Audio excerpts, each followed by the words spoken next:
Good morning students.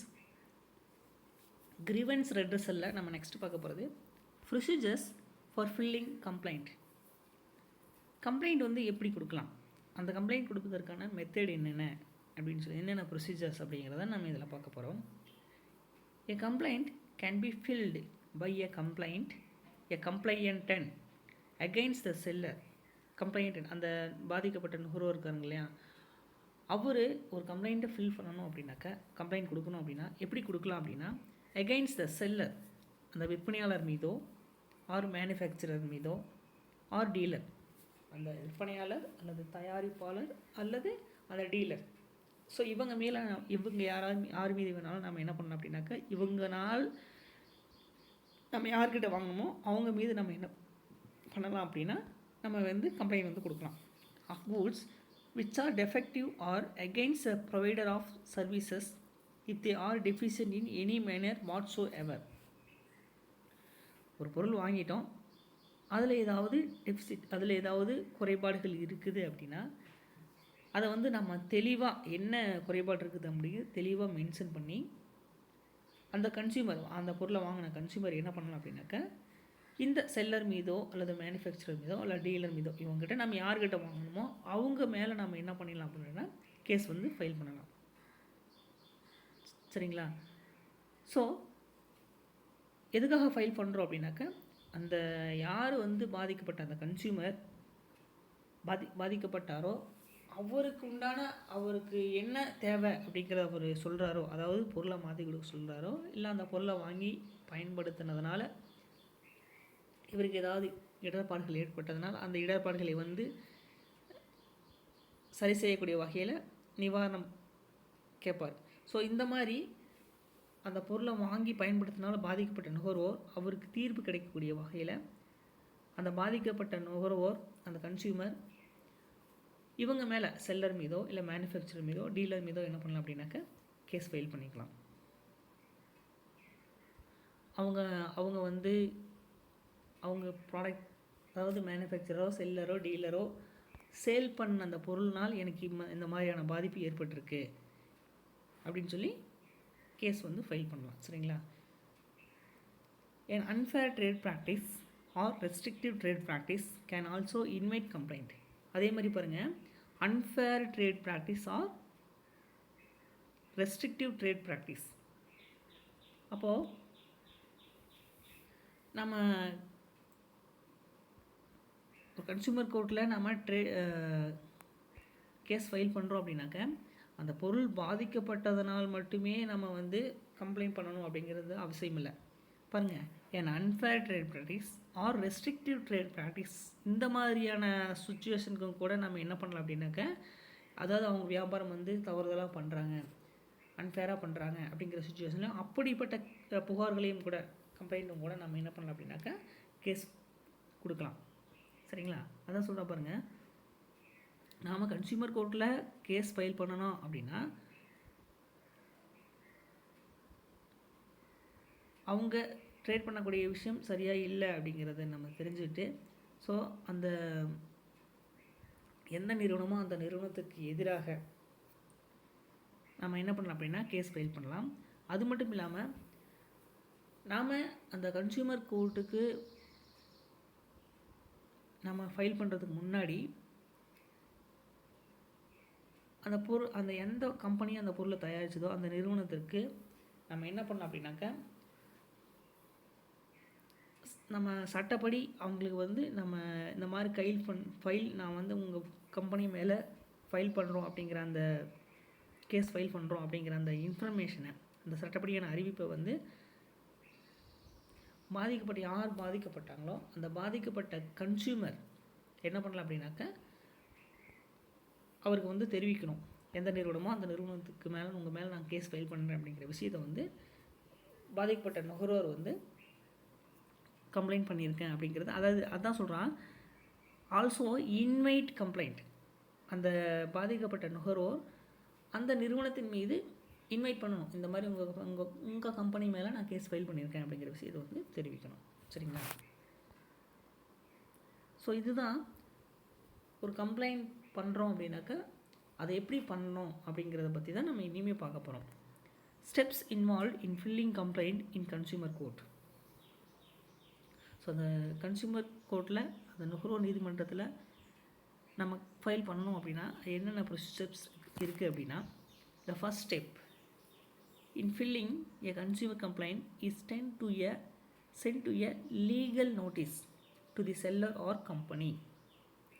So அந்த legal notice வந்து அந்த செல்லருக்கோ ஆர் அந்த கம்பெனிக்கோ வந்து இந்த மாதிரி கம்ப்ளைண்ட் பண்ணியிருக்கோம் அப்படிங்கிற விஷயத்தை வந்து தெரிவிக்கணும். A legal notice must be drafted with the help of consumer court lawyer and including the following. அந்த லீகல் நோட்டீஸ் ஆனது நாம் பாட்டுக்கு எழுதி அனுப்ப முடியாது. So with the help of consumer court lawyer, consumer கோர்ட்டினுடைய லாயர்னுடைய முன்னிலையில் தான் நம்ம அந்த ஃபைல் அந்த கேஸ் ஃபைல் பண்ண விஷயத்தை வந்து நம்ம தெரிவிக்கணும். ஸோ அப்படி தெரிவிக்கும் பொழுது அதில் என்னெல்லாம் இருக்கணும் அப்படின்னா, இன்க்ளூட் த ஃபாலோவிங், என்னெல்லாம் இருக்கணும் நமக்கு ஃபைல் பண்ணும்போது அதில் அந்த என்னென்ன இருக்கணும் அப்படின்னாக்க, details of consumers like name, address,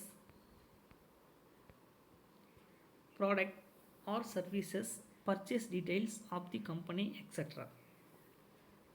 அப்போ என்ன பண்ணணும், நம்ம கேஸ் ஃபைல் பண்ணும்போது அந்த கன்சியூமருடைய name, address, then product or services, purchase, என்ன பொருள் வாங்கணும் அப்படிங்கிறது விவரம், டீட்டெயில்ஸ் ஆஃப் தி கம்பெனி, அது எந்த நிறுவனம் அப்படிங்கிற எல்லா விஷயத்தையும் வந்து அதை நம்ம ஃபைல் பண்ணும்போது இதெல்லாமே மென்ஷன் பண்ணணும். சரிங்களா? அந்த கன்சியூமருடைய நேம், அட்ரஸ், என்ன பொருள் வாங்குகிறாங்க, இந்த எல்லா விஷயமும் வந்து தெளிவாக வந்து மென்ஷன் பண்ணணும். ரெண்டாவது, necessary details of the problem faced and described the deficiency in service. பாருங்கள், necessary details of the problem faced and described the deficiency in service. அந்த வாங்கின பொருள்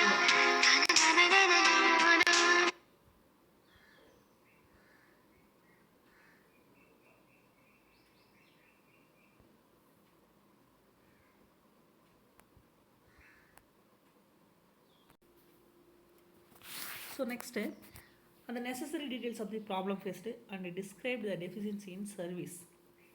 அந்த நம்ம என்ன பொருள் வாங்கினோமோ அந்த வாங்கின பொருளினுடைய ஏதாவது ப்ராப்ளம், அந்த பொருளினுடைய தரத்தினால் ஏற்படக்கூடிய அந்த குறைபாடுகள், அந்த பொருளை வாங்கி பயன்படுத்தினால் டெஃபிஷியன்சி இன் சர்வீஸ், அந்த பொருளை வாங்கி பயன்படுத்தினாலே ஏற்பட்ட அந்த ஏதாவது சிக்கல்கள் இருந்தது அப்படின்னாக்க, அந்த சர்வீஸில் ஏதாவது ப்ராப்ளம்ஸ் இருக்குது அப்படின்னாக்க, இது எல்லாத்தையுமே வந்து என்ன பண்ணணும் அப்படின்னாக்க தெளிவாக வந்து மென்ஷன் பண்ணணும். Third one, action taken by the company in response to the consumer complaint. Action taken by the company in response to the consumer complaint. இப்போ நம்ம கம்ப்ளைண்ட் பண்ணியிருக்கோம் இல்லைங்களா? இப்போ நம்ம கம்ப்ளைண்ட் பண்ண மெத்தட் என்ன அப்படின்னா, அந்த சம்மந்தப்பட்ட அந்த கம்பெனி ஆர் அந்த செல்லர்ஸ் இது நாள் வரைக்கும் எடுத்த தீர்வு என்ன நடவடிக்கை அப்படிங்கிறது வந்து விவரிக்கணும். அதாவது action taken by the company in response, கம்பெனியினுடைய ரெஸ்பான்ஸ் என்ன, அந்த கன்சியூமர் கம்ப்ளைண்ட் பண்ணார் இல்லைங்களா, அந்த கன்சியூமருடைய கம்ப்ளைண்ட்டுக்கு கம்பெனி இது வரைக்கும் என்ன ரெஸ்பான்ஸ் கொடுத்துருக்கு அப்படிங்கிற விஷயத்தையும் வந்து தெளிவாக நம்ம வந்து இந்த கம்ப்ளைண்ட்டில் வந்து மென்ஷன் பண்ணணும். அடுத்தது, action expected from the company. அதுக்கப்புறம் நம்ம என்ன எதிர்பார்த்துட்ருக்கோம், அந்த சம்மந்தப்பட்ட அந்த கம்பெனியிலேருந்து நாம் என்ன மாதிரியான தீர்வுக்காக எதிர்பார்த்துட்ருக்கோம் அப்படிங்கிறத நம்ம இந்த கம்ப்ளைண்ட்டில் மென்ஷன் பண்ணணும். Time period given to the company to take action. So அடுத்தது, அந்த சம்மந்தப்பட்ட நிறுவனத்துக்கு அந்த குறையை வந்து தீர்ப்பதற்கான அளிக்கப்பட்ட கால அவகாசம் வந்து நம்ம மென்ஷன் பண்ணணும். 6th one, the legal action that will taken upon failure by the company in sending a reply to the legal notice. அடுத்து பாருங்கள், the legal action that will be taken upon failure by the company in sending a reply to the legal notice. இப்போ நம்ம legal action, அந்த சட்டப்படி அளிக்கப்பட்ட அந்த நாம் கொடுத்த அந்த கம்ப்ளைண்ட் அறிவிப்புக்கு அந்த சம்மந்தப்பட்ட அந்த கம்பெனி மீன்ஸ் அதாவது அந்த மேனுஃபேக்சரரோ ஆர் அந்த செல்லரோ இது வரைக்கும் அந்த சட்டப்படி அந்த முறைப்படி எந்த ஒரு பதிலளிக்காமல் இருக்கக்கூடிய அந்த பட்சத்தில் இருக்கக்கூடிய அந்த நிலையில் வருங்காலத்தில் நீ வரக்கூடிய அந்த எதிர்காலத்தில் எடுக்கப்பட இருக்கக்கூடிய அந்த சட்டப்படியான நடவடிக்கைகள் குறித்து தெளிவான அந்த கம்ப்ளைண்ட் வந்து இருக்கணும் அப்படின்னு சொல்லுவாங்க. அதான் சொல்கிறாங்க பாருங்கள், the legal action that will be taken upon failure by the company in sending a reply to the legal notice. சரிங்களா? நம்ம சட்டப்படி அளிக்கப்பட்ட அந்த அறிவிப்புக்கு சம்பந்தப்பட்ட அந்த கம்பெனியோ அல்லது அந்த செல்லர் முறைப்படி எந்த ஒரு பதிலும் அளிக்கப்படாமல் இருக்கக்கூடிய அந்த நிலையில், அந்த மாதிரியான ஒரு சுச்சுவேஷனில் இனி வரக்கூடிய வருங்காலத்தில் எடுக்கப்பட இருக்கக்கூடிய அந்த சட்டப்படியான நடவடிக்கைகள் என்ன அப்படிங்கிறத கொடுத்து தெளிவாக வந்து இந்த கம்ப்ளைண்ட்டில் வந்து நம்ம மென்ஷன் பண்ணியிருக்கணும். சரிங்களா? ஸோ இது எல்லாமே நம்ம கம்ப்ளைண்ட் பண்ணும் பொழுது இருக்க வேண்டிய மிக முக்கியமான அம்சங்கள். சரிங்களா? அடுத்து பாருங்கள், who can make complaint. So அந்த கம்ப்ளைண்ட் வந்து யார் வந்து பண்ணலாம் அப்படின்னா, a consumer as defined under Consumer Protection Act 1986. Consumer Protection Act, இந்த நுகர்வோர் பாதுகாப்பு சட்டம் இருக்குது இல்லைங்களா, 1986 படி நுகர்வோர் பாதுகாப்பு சட்டத்தின்படி யார் வேணாலும் என்ன பண்ணலாம் அப்படின்னாக்கா, இந்த கம்ப்ளைண்ட் வந்து நுகர்வோர்கள் யார் வேணாலும், பாதிக்கப்பட்ட நுகர்வோர்கள் யார் வேணாலும் கம்ப்ளைண்ட் வந்து பண்ணலாம். சரிங்களா? இவங்க தான் பண்ணணும், இவங்க பண்ணக்கூடாது அப்படிங்கிறதெல்லாம் இல்லை. யார் ஒரு பொருளை ஒருத்தர் வாங்கி பயன்படுத்தாரோ அவர் கன்சியூமர். அப்போது அந்த அவங்க கன்சியூமர் ஆகிய யார் வேணாலும் என்ன பண்ணலாம், அதுனா கம்ப்ளைண்ட் பண்ணலாம். ஓகேங்களா? ரெண்டாவது பாயிண்ட் பாருங்கள், ரெஜிஸ்டர்டு வாலண்டரி கன்சியூமர் அசோசியேஷன். ரெண்டாவது, நம்ம வாலண்டரி கன்சியூமர் அசோசியேஷன் முன்னாடி பார்த்த ஞாபகம் இருக்குங்களா? அதாவது தன்னார்வ நுகர்வோர் சங்கங்கள். சரிங்களா? ஸோ அவங்க மூலமாகவும் என்ன பண்ணலாம், நாம் ரெஜிஸ்டர் வந்து கம்ப்ளைண்ட் பண்ணலாம்.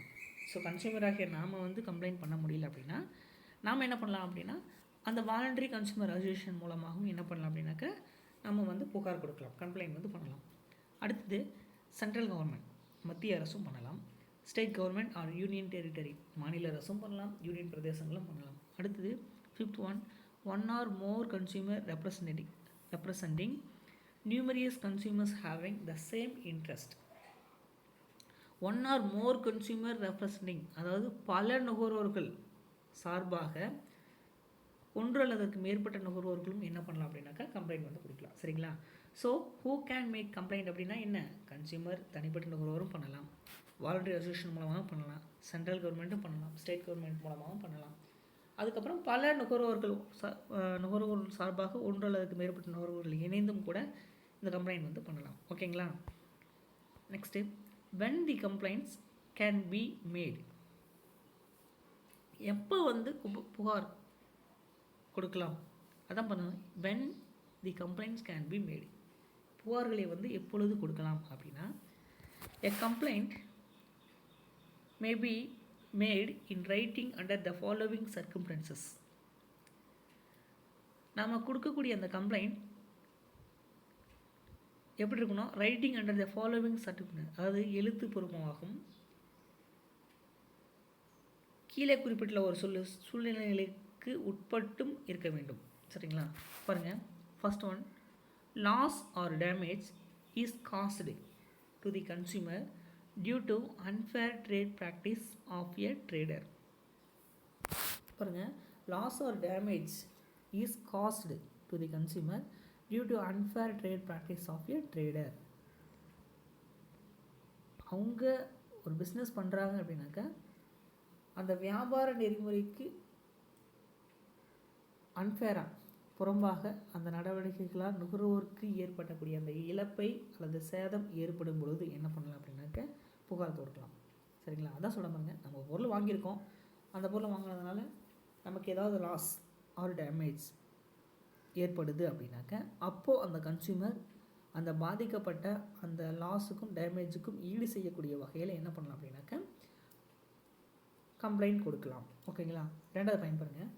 If the article purchased by a consumer is defective.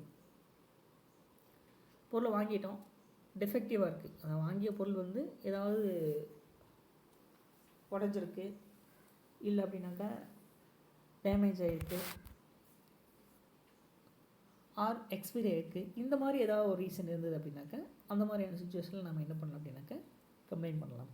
Third one, if the services availed of a by a consumer suffer from any deficiency.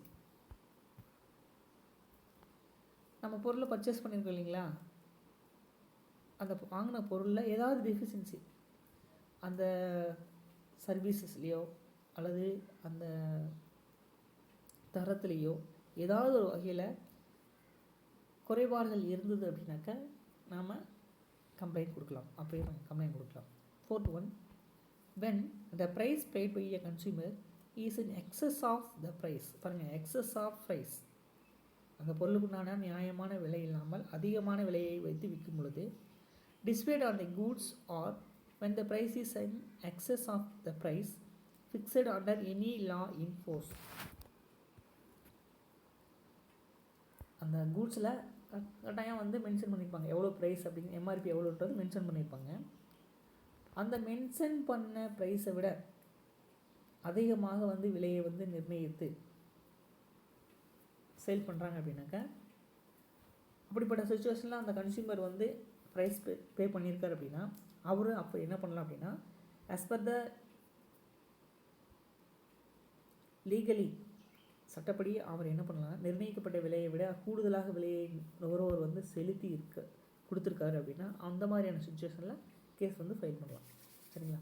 So MRP rate என்னவோ அந்த ரேட் இல்லாமல் அதிகப்படியாக அதை விட அதிகமான ரேட் வச்சு விற்கும் பொழுது நம்ம என்ன பண்ணலாம் அப்படின்னா கேஸ் ஃபைல் பண்ணலாம். ஃபிஃப்த் ஒன் பாருங்கள், goods which will be hazardous to life and safety when used are being offered for sale to the public in contravention of the provisions of any law. பாருங்க, goods which will be hazardous to life and safety when used are being offered for sale to the public in contravention of the provisions of any law. அந்த சட்டத்திற்கு புறம்பாகவோ R அந்த பப்ளிக்கினுடைய நலனுக்கு உயிருக்கும் பாதிப்பு விளைவிக்கக்கூடிய வகையில் பொருளை வந்து விற்பனை செய்யக்கூடிய நிலையில் என்ன பண்ணலாம் அப்படின்னாக்கா கம்ப்ளைண்ட் பண்ணலாம். சரிங்களா? ஸோ இது எல்லாமே when the complaint can be made. So புகார்களை வந்து எப்பொழுது தொடுக்க வேண்டும் என்று சொன்னால் இந்த 5 பாயிண்டில் சொல்லியிருக்கக்கூடிய அந்த நிலையில் நம்ம என்ன பண்ணலாம் அப்படின்னாக்கா புகார்களை கொடுக்கலாம். அடுத்தது, how to register the complaint. Register எப்படி ரிஜிஸ்டர் பண்ணுறது, அதாவது கம்ப்ளைண்ட்டை எப்படி ரிஜிஸ்டர் பண்ணுறது அப்படின்னு சொல்லி பார்க்கலாம். The complaint should be registered by the following ways. ஒரு சில மெத்தட்ஸ் எப்படி வந்து கம்ப்ளைண்ட் வந்து ரிஜிஸ்டர் பண்ணுறது அப்படிங்கிற ஒரு சில மெத்தட்ஸ் வந்து கீழே கொடுத்துருக்காங்க.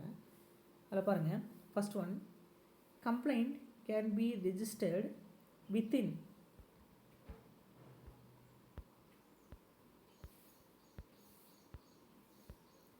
2 years from date on which the cause of action has arisen to the date on which the complaint from the deficiency in service. So எப்படி வந்து புகாரை வந்து பதிவு செய்கிறது, ரிஜிஸ்டர் பண்ணுறது அப்படின்னா,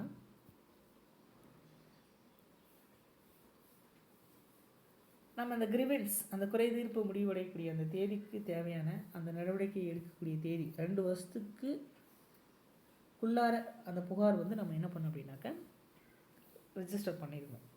சரிங்களா?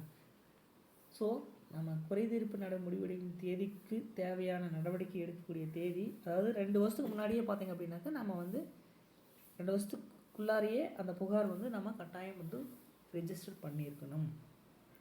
ஓகேங்களா? ரெண்டாவது பாருங்கள், stamp paper is not required for declaration. Stamp paper is not required. சரிங்களா? ஸோ ஸ்டாம்ப் பேப்பர் வந்து கட்டாயம் அந்த முத்திரைத்தாள் அப்படிங்கிறது தேவையில்லை. சரிங்களா? டிக்ளரேஷன் கொடுக்கும்போது ஸ்டாம்ப் பேப்பர் வந்து தேவையில்லை. ரிஜிஸ்டர் பண்ணும்போது ஸ்டாம்ப் பேப்பர் வேணுமா அப்படிங்கிற அவசியம் இல்லை. Third one, complaint can be registered in person by the complaint or through his authorized agent or by post addressed to the redressal agency. Complaint can be registered. நம்ம புகார் தெரிவிக்கும் பொழுது, பதிவு பண்ணும்போது,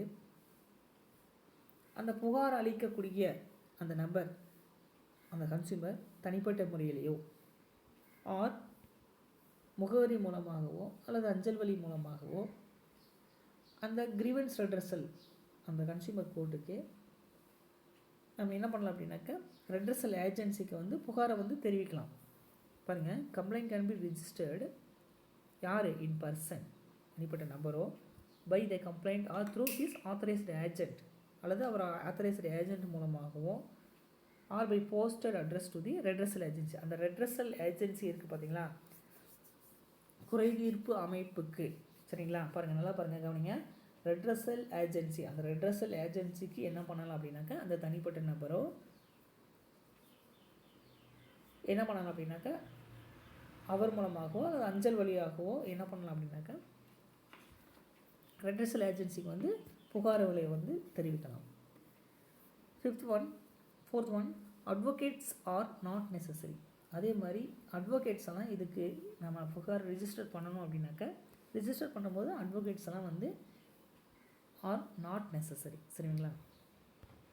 ஸோ இந்த 4 பாயிண்ட்ஸுமே பார்த்தீங்க அப்படின்னாக்கா எப்படி when the complaints can be made, complaint வந்து how to register the complaints, அந்த புகாரை வந்து எப்படி வந்து பதிவு பண்ணணும் அப்படிங்கிறதுக்கான மெத்தேடு தான் இந்த 4 பாயிண்ட்ஸும். சரிங்களா?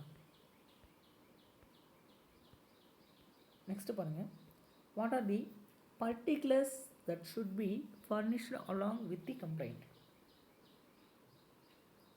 What are the particulars that should be furnished along with the அந்த கம்ப்ளைண்ட் பண்ணும் பொழுது அந்த கம்ப்ளைண்ட்டில் நாம் அந்த புகார் மனுவில் என்னென்ன இன்ஃபர்மேஷன் பர்டிகுலர்ஸ் வந்து கொடுக்கணும் அப்படிங்கிற விஷயத்தை வந்து சொல்லியிருக்காங்க. பாருங்கள், அந்த புகார் மனுவில் நாம் கொடுக்கப்பட வேண்டிய விவரங்கள் என்னென்ன அப்படின்னா, the complaint should contain the following particulars.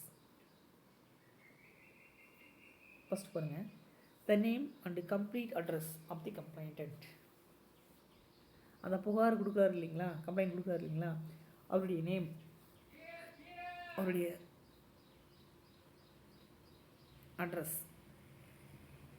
அடுத்தது the name and complete address of the opposite party or parties. அடுத்தது ரெண்டாவதாக சொல்கிற பாருங்க, first one name and complete address of the complainant. கம்ப்ளைண்ட்டினுடைய யார் கம்ப்ளைண்ட் கொடுக்குறாரோ அந்த பாதிக்கப்பட்ட கன்சியூமருடைய நேம் அண்ட் அட்ரஸ். ரெண்டாவது the name and complete address of the opposite party or parties. இப்போ நம்ம பொருள் வாங்கியிருப்போம் இல்லைங்களா, அந்த கம்பெனி அந்த கம்பெனியினுடைய name and address. Third one date of purchase of goods or services availed. நம்ம எப்போ வந்து அந்த பொருளை வந்து பர்ச்சேஸ் பண்ணணும் அப்படிங்கிற இன்ஃபர்மேஷனை வந்து நம்ம இதில் வந்து மென்ஷன் பண்ணணும். Fourth one amount paid for the above purpose. Amount paid for the above purpose, அந்த பொருளை வாங்கிய பொருளுக்கு உண்டான ப்ரைஸ் எவ்வளோ வந்து நம்ம கொடுத்துருக்கோம் அப்படிங்கிறத மென்ஷன் பண்ணணும். Fifth one particulars of goods purchased with number of details of services availed.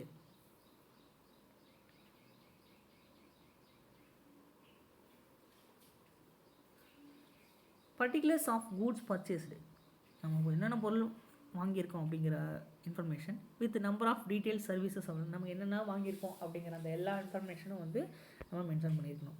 6 one the details of complaint, whether it is against unfair trade practices, supply of defective goods, deficiency in service provided, collection of excess price, should explicitly be mentioned in the complaint petition.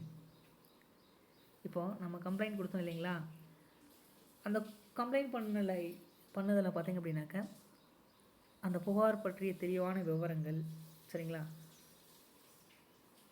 அதுக்கப்புறம் unfair trade practices, அவங்க அந்த வணிக பழக்கங்களுக்கு புறம்பானதாக ஈடுபட்ட அந்த செயல்பாடுகள், supply of defective goods, அந்த வாங்கின பொருள் ஏதாவது டிஃபெக்ட் இருக்கா அப்படிங்கிறத பார்த்துட்டு, then deficiency in service provided, collection of excess price, அந்த பொருளுக்கு உண்டான விலை இல்லாமல் அதிகப்படியான விலையை செலுத்தினது, இந்த மாதிரி ஏதாவது ஒரு விஷயம் should expressly be mention in the complaint action.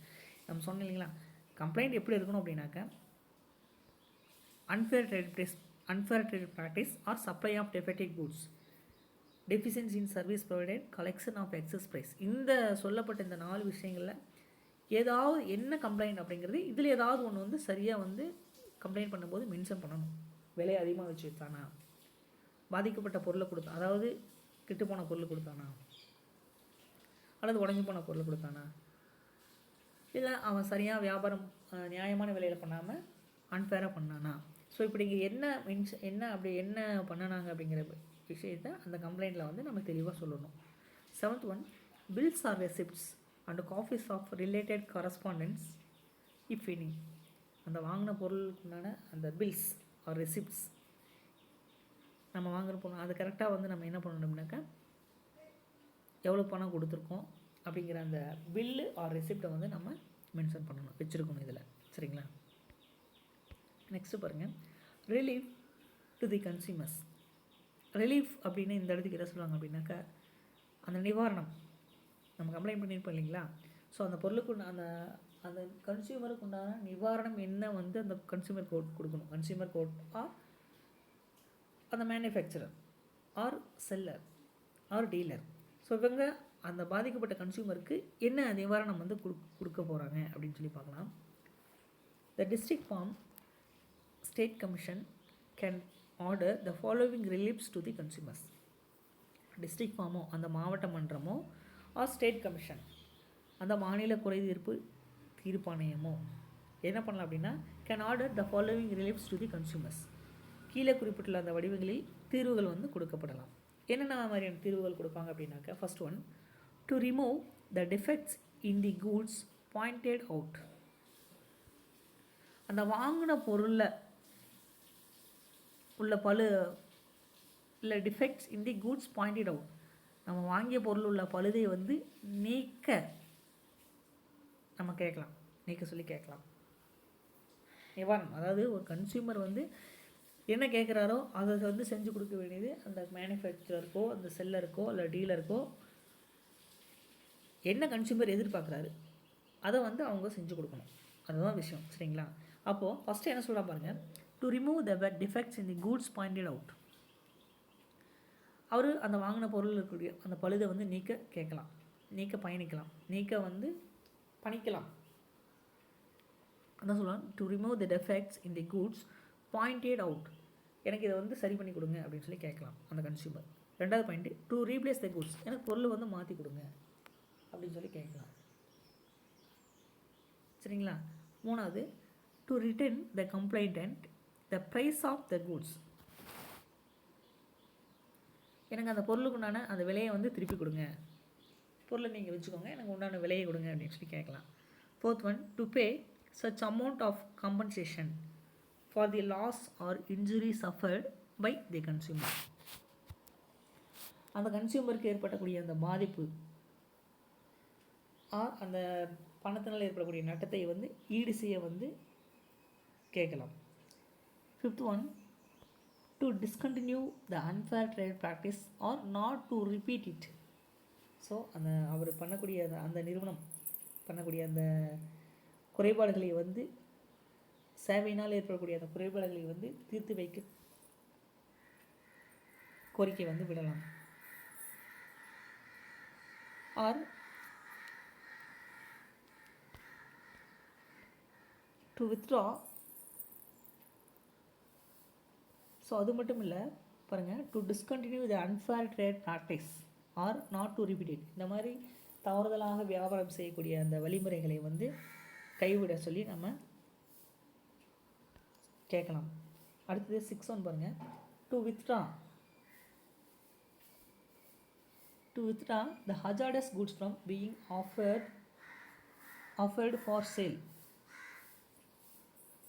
Hazardous goods அதாவது உடல்நலத்திற்கு ஊறு விளைவிக்கக்கூடிய வகையில் அல்லது கேடு விளைவிக்கக்கூடிய வகையில் பொருளை வந்து விற்பனை செய்வதிலிருந்து நீங்கள் வந்து அவாய்ட் பண்ணிக்கணும் அப்படின்னு சொல்லி நம்ம கேட்கலாம், நிவாரணம் கேட்கலாம். அடுத்து 7th one, to provide the cost of expenditure incurred by the கம்ப்ளைண்டன்ட்.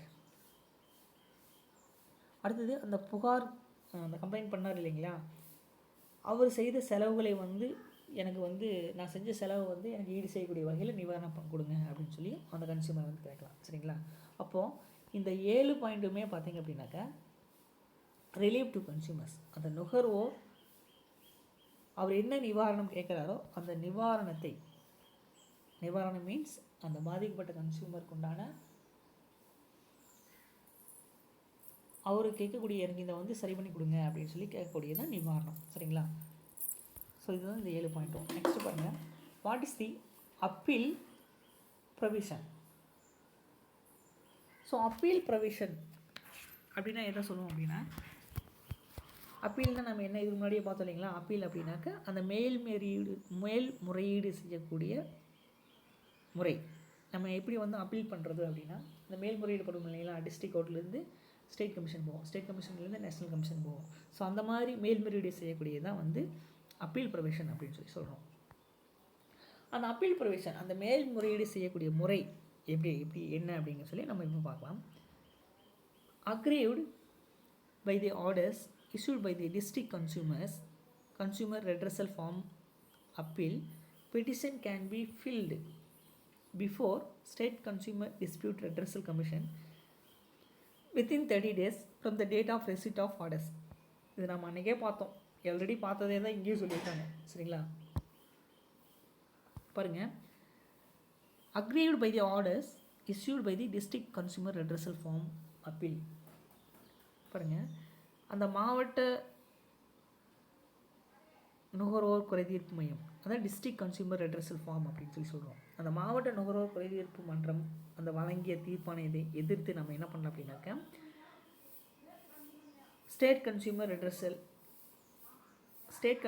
Dispute redressal கமிஷனுக்கு நம்ம என்ன பண்ணலாம் அப்படின்னாக்கா, இந்த டிஸ்ட்ரிக்ட் ஃபார்ம் வெளியிட்ட அந்த தீர்ப்பிலிருந்து 30 நாளுக்குள்ளார நம்ம என்ன பண்ணலாம் அப்படின்னாக்கா, ஸ்டேட் கமிஷனுக்கு வந்து நம்ம வந்து கோர்ட்டு கேஸ் வந்து அப்பீல் பண்ணிக்கலாம், மேல்முறையீடு வந்து பண்ணிக்கலாம். இதெல்லாம் நம்ம முன்னாடி பார்த்தது தான். சரிங்களா? அடுத்தது 2வது, aggrieved by the orders issued by the state consumer dispute redressal commission appeal petition can be filed before national consumer dispute redressal commission within 30 days from the date of receipt of orders. So அதே தான் என்ன சொல்கிறா பாருங்கள், state கன்சியூமர்லேருந்து national கன்சியூமருக்கும் அதே மாதிரி நம்ம state கமிஷனில் நமக்கு நியாயம் கிடச்சிருக்கோம், அந்த தீர்ப்பு வந்து நமக்கு ஃபேவராக இல்லை அப்படின்னாக்க நம்ம நேஷ்னல் கமிஷனுக்கு வந்து அப்பீல் பண்ணிக்கலாம், மேல்முறையீடு பண்ணிக்கலாம். அப்படி பண்ணும்போது இந்த நமக்கு கிடைச்ச அந்த ஸ்டேட் கமிஷனில் கிடைச்ச தீர்ப்பானதுலேருந்து 30 நாளுக்குள்ளார நம்ம என்ன பண்ண நேஷ்னல் கமிஷனில் வந்து நம்ம என்ன பண்ணலாம் அப்படின்னாக்கா மேல்முறையீடு பண்ணிக்கலாம். சரிங்களா? அந்த 30 நாளுக்கு மேலே போயிடுச்சு அப்படின்னாக்கா பண்ண முடியாது. சரிங்களா? அப்பீல் பண்ண முடியாது. அந்த 30 நாளுக்குள்ளார பண்ணால் மட்டும்தான் நம்ம மேல்முறையீடு பண்ண முடியும். அதை நல்லா ஞாபகம் வச்சுக்கோங்க. சரிங்களா? அது டிஸ்ட்ரிக்ட் ஃபார்ம்லேருந்து ஸ்டேட் ஃபார்முக்கு வந்தாலும் சரி, ஸ்டேட் ஃபார்ம்லேருந்து நேஷனல் கமிஷனுக்கு வந்தாலும் சரி, இது எல்லாமே அந்த தீர்ப்பானத்துலேருந்து 30 நாளுக்குள்ளார நம்ம வந்து கேஸ் அந்த மேல்முறையீடு பண்ணிக்கணும். சரிங்களா? அப்பீல் பண்ணிக்கணும். அடுத்தது, அக்ரீவ்ட்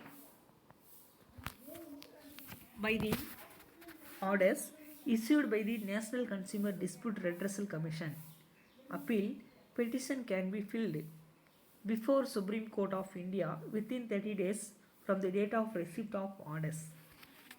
அடுத்து பாருங்க, aggrieved by the orders issued by the National Consumer Dispute Redressal Commission appeal petition can be filed before Supreme Court of India within 30 days from the date of receipt of orders. அதே மாதிரி நம்ம சொன்னோம் இல்லைங்களா, அந்த national கமிஷன்லேயும் நமக்கு சரியான தீர்ப்பு கிடைக்கல அப்படின்னா அந்த தீர்ப்பை எதிர்த்து 30 நாளுக்குள்ளார நம்ம அந்த தீர்ப்பு நேஷனல் கமிஷனில் கிடைச்ச அந்த 30 தீர்ப்பை எதிர்த்து 30 நாளுக்குள்ளார நம்ம என்ன பண்ணணும் அப்படின்னாக்கா சுப்ரீம் கோர்ட்டில் போயிட்டு நம்ம கேஸ் ஃபில் பண்ணிக்கலாம். சரிங்களா? இதெல்லாமே நம்ம முன்னாடி பார்த்ததே தான். சரிங்களா? அடுத்தது, no fee is charge. for registering an appeal petition before state or national consumer dispute redressal commissions. No fee is charged, fees இல்லை சரிங்களா. அதாவது மாநில தேசிய குறைதீர்ப்பு ஆணையத்தில் அந்த நேஷ்னல் கன்சியூமராக இருந்தாலும் சரி, ஸ்டேட் கன்சியூமராக இருந்தாலும் சரி, நம்ம அப்பீல் பண்ணுவதற்கு எந்த ஒரு ஃபீஸும் கட்ட வேண்டிய அவசியம் இல்லை சரிங்களா. 5th ஒன் பாருங்கள்.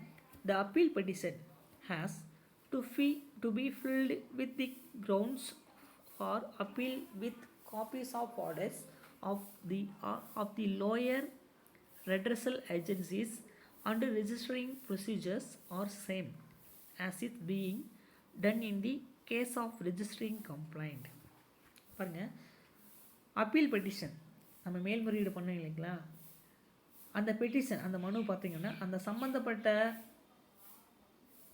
நீதிமன்றங்கள் வழங்கிய தீர்ப்பாணையத்துடன் மட்டுமே தான் நம்ம என்ன பண்ணணும் அப்படின்னாக்கா அதை இணைச்சி, இப்போ நம்ம டிஸ்ட்ரிக்ட் ஃபார்மில் நமக்கு கேஸ் தீர்ப்பு கொடுத்துருப்பாங்க இல்லையா, அந்த தீர்ப்பை அட்டாச் பண்ணி தான் நம்ம என்ன பண்ணுறோம் அப்படின்னாக்க அப்பீல் பண்ணும்போது ஸ்டேட் கமிஷன் பண்ணும்போது டிஸ்ட்ரிக்ட் ஃபார்மில் ஜட்ஜு என்ன தீர்ப்பு கொடுத்துருக்காரோ அதை நம்ம அட்டாச் பண்ணி தான் ஸ்டேட் கமிஷனுக்கு வந்து நம்ம என்க்ளோஸ் பண்ணி நம்ம ஸ்டேட் கமிஷன் வந்து அப்பீல் பண்ணணும், மேல்முறையீடு பண்ணணும் அப்படின்னாக்க.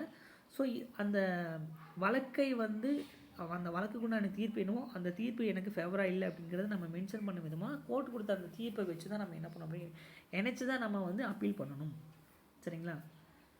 இது வந்து பொதுவாக எல்லா நம்ம டிஸ்ட்ரிக்ட்லேருந்து ஸ்டேட்டுக்கு போனாலும் சரி, ஸ்டேட்லேருந்து நேஷ்னல் கமிஷனுக்கு போனாலும் சரி, நேஷ்னல் கமிஷன்லேருந்து சுப்ரீம் கோர்ட்டுக்கு போனாலும் சரி, ஸோ இது எல்லாத்துக்குமே அந்தந்த நீதிமன்றத்தினுடைய அந்த தீர்ப்பை வைத்து தான் என்க்ளோஸ் பண்ணி தான் நம்ம அப்பீல் பண்ணிகிட்டே போவோம் சரிங்களா. ஸோ இது எல்லாம் இந்த 4மே பார்த்திங்க அப்படின்னாக்க, இந்த 5மே பார்த்திங்க அப்படின்னாக்க இதுதான் என்ன சொல்லும் அப்படின்னா அப்பீல் ப்ரொவிஷன். நம்ம மேல்முறையீடு பண்ணணும் அப்படின்னாக்க இதுதான் ப்ரொசீஜர். இந்த ப்ரொசீஜர் படி தான் என்ன பண்ணணும் அப்படின்னாக்கா கட்டாயம் பண்ணி ஆகணும் சரிங்களா. நெக்ஸ்ட் 1 மார்க்ஸ் பாருங்கள். Choose the correct answers. The chairman of the national consumer disputes redressal council is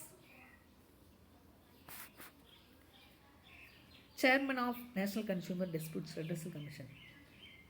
அந்த நேஷ்னல் கன்சூமர் இருக்காங்க இல்லையா, சரி, நேஷ்னல் கன்சூமர் டிஸ்பியூட் ரெட்ரஸல் அந்த தேசிய நுகர்வோர் மறுவாழ்வு குழுவினுடைய தலைவர் சேர்மன் யார் அப்படின்னா, first one option A serving or retired judge of the supreme court of India.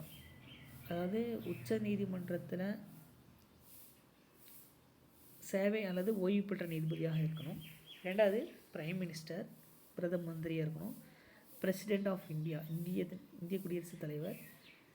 None of the above, மேலே சொன்ன எதுவுமே இல்லை. அப்போ the chairman of national consumer dispute redressal council is, அப்போது அந்த நேஷ்னல் கன்சூமர் டிஸ்பியூட் ரெட்ரஸல் கவுன்சிலினுடைய chairman யார் அப்படின்னாக்க ஆப்ஷன் ஏ தான் சரியான ஆன்சர். பாருங்கள், serving or retired judge of the supreme court of India, அவர் தான் சேர்மன் ஓகேங்களா.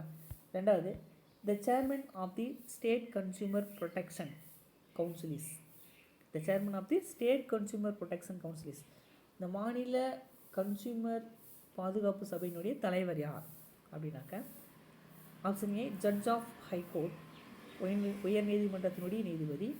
சீஃப் மினிஸ்டர், முதலமைச்சர். ஃபினான்ஸ் மினிஸ்டர், நிதி அமைச்சர்.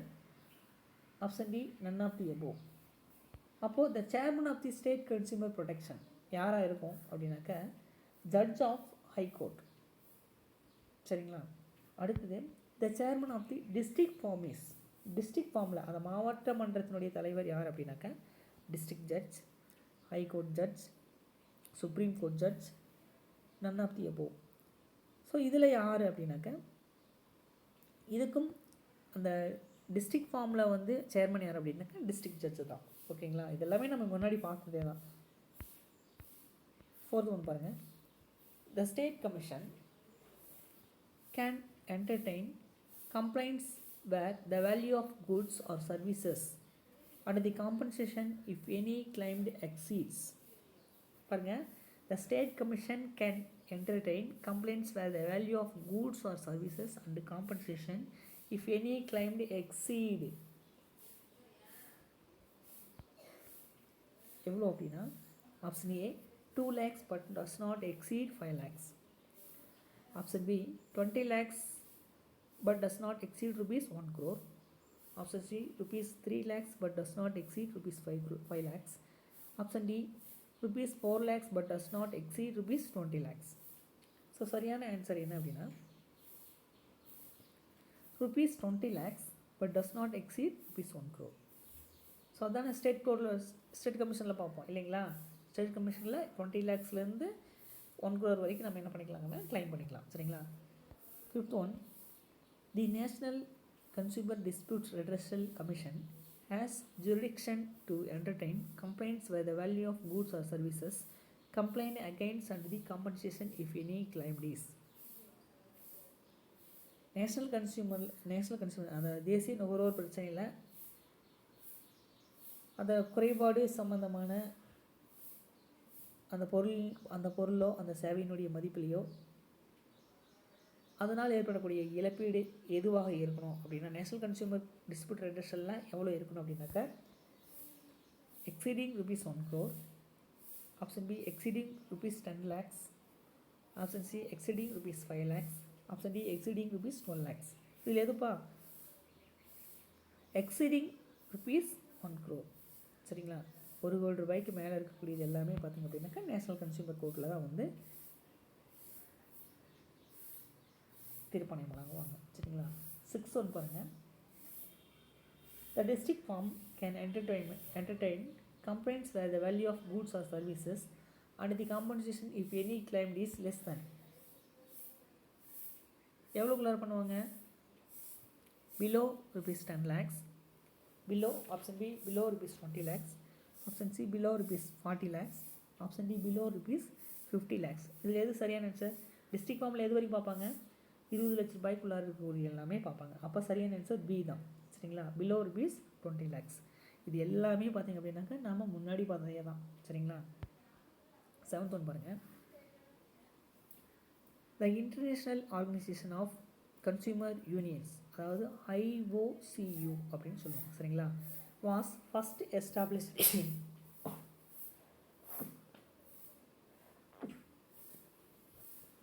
option A 1960, option B 1965, option C 1967, option D 1987. அப்போது IOCU was first established in 1960. சரிங்களா. 8th one பாருங்கள். Consumer awareness covers the following. என்ன அப்படின்னு பாருங்கள். Option A consumer awareness about maximum retail price. So அந்த maximum retail price அந்த அதிகபட்சமான விலை என்ன அப்படிங்கிற பற்றி நுகர்வோருக்கு வந்து விழிப்புணர்வு இருக்கணும். அடுத்து consumer awareness about fair price shops, அந்த நியாயமான விலை பற்றி நுகர்வோருக்கு வந்து விழிப்புணர்வு இருக்கணும். Consumer awareness about price, quality and expiry date of the product, அந்த ப்ராடக்டினுடைய விலை, அந்த காலாவதி ஆகக்கூடிய தேதி, இதை பற்றி எல்லா இன்ஃபர்மேஷன் எல்லா இதுவும் ஒரு கன்சியூமருக்கு வந்து அவேர்னஸ் இருக்கணும். Option D all of the above. அப்போது இந்த consumer awareness covers the following அப்படின்னு கொடுத்துட்டு இந்த 3 ஆப்ஷன் ஏ பி சி 3மே கொடுத்துருக்கான். ஆப்ஷன் டியில் ஆல் ஆஃப் தி அபோவ் கொடுத்துருக்கான். அப்போ சரியான ஆன்சர் என்னவாக இருக்கும்? ஸோ கன்சியூமருக்கு இந்த 3மே ரொம்ப முக்கியமானதான். சரிங்களா. அப்போ ஆப்ஷன் டி பார்த்திங்க அப்படின்னா சரியான answer, all of the above தான் சரியான answer. 9th one, complaints can also be filed by the. So புகார்கள் யாரெல்லாம் கொடுக்கலாம் அப்படின்னா சென்ட்ரல் கவர்மெண்ட்டும் பண்ணலாம், ஸ்டேட் கவர்மெண்ட்டும் பண்ணலாம், தென் எ குரூப் ஆஃப் கன்சியூமர்ஸும் பண்ணலாம், ஆல் ஆஃப் தி அபோவும் கொடுத்துருக்கான். அப்போ சரியான ஆன்சர் என்ன? ஆல் ஆஃப் தி அபோவ் தான். சரிங்களா. இப்போ லாஸ்ட்டாக பார்த்தது. அடுத்து பார்த்தது பாருங்கள். Consumer has to protected against. நுகர்வோர் வந்து எப்படி வந்து பாதுகாக்கப்பட வேண்டும் அப்படின்னா defects of your product, option B deficiencies of product, option C unfair and restrictive trade practices, option D all of the above. So நுகர்வோர் எப்படி பாதுகாக்கப்படணும் அப்படின்னாக்க இந்த 3மே தான் வந்து அந்த பொருளுடைய defects of products, deficiency of product, unfair trade practices, இது எல்லாத்துலேயுமே பார்த்திங்க அப்படின்னாக்க அந்த நுகர்வோர் வந்து பாதுகாக்கப்பட தான் வேண்டும். சரிங்களா. அப்போது ஆப்ஷன் டி தான் பார்த்திங்க அப்படின்னாக்க சரியான ஆன்சர். சரிங்களா. அடுத்து பாருங்கள் 2 மார்க்ஸ் பாருங்கள்.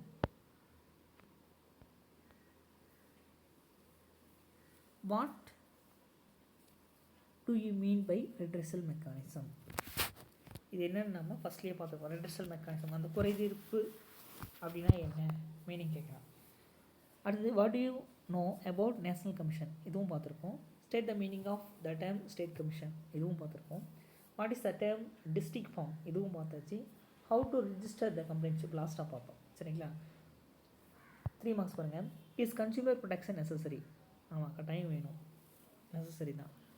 அடுத்து ரெண்டாவது பாருங்கள், who are the members of the national commission, members யார் யார் அப்படிங்கிறது நம்ம லாஸ்ட் கிளாஸ்லேயே சொல்லியிருக்கோம், அதாவது பார்த்துருக்கோம். ப்ளஸ் நீங்கள் டெஸ்ட்டு எழுதியிருக்கிறீங்க.